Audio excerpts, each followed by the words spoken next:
আসসালামু আলাইকুম ওয়া রাহমাতুল্লাহ। ভিডিওটি স্কিপ করবেন না, আমার কথাগুলি একটু শুনে যান। যে সমস্ত ভাইরা দুনিয়ার চাহিদা নিয়ে ব্যস্ত, দুনিয়ার চাওয়া পাওয়াকে পূর্ণ করার জন্য এমনভাবে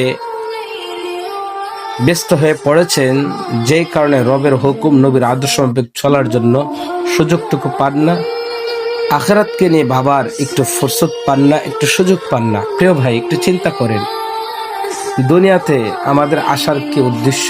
আল্লাহ তাআলা কেন দুনিয়াতে প্রেরণ করলেন? আমরা এখন দুনিয়াতে আছি, ভবিষ্যতে কোথায় যাব?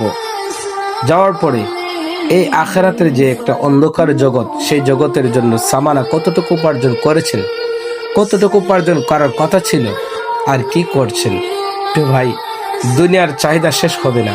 আল্লাহ পাক রব্বুল আলামিন বলেন, আলহাকুমুত তাকাসুর হাত্তা যুরতুমুল মাকাবির। দুনিয়ার লোভ লালসা তোমাদেরকে গাফিল করে রেখেছে, এমনকি তোমাদের কবরস্থ, মানে মানুষকে দুনিয়ার চাহিদা 1,00,000 টাকার মালিক যদি হই, তার চাহিদা হলো 2,00,000 টাকার মালিক কিভাবে হইতে পারে? 3,00,000 টাকার মালিক যদি হয়, তার চাহিদা হলো 4,00,000 টাকার মালিক কিভাবে হবে? ঠিক ভাই, এক কথা, দুনিয়াতে চাহিদা শেষ হবে না, পূরণও হবে না, দুনিয়ার চাহিদা শেষ হবে না।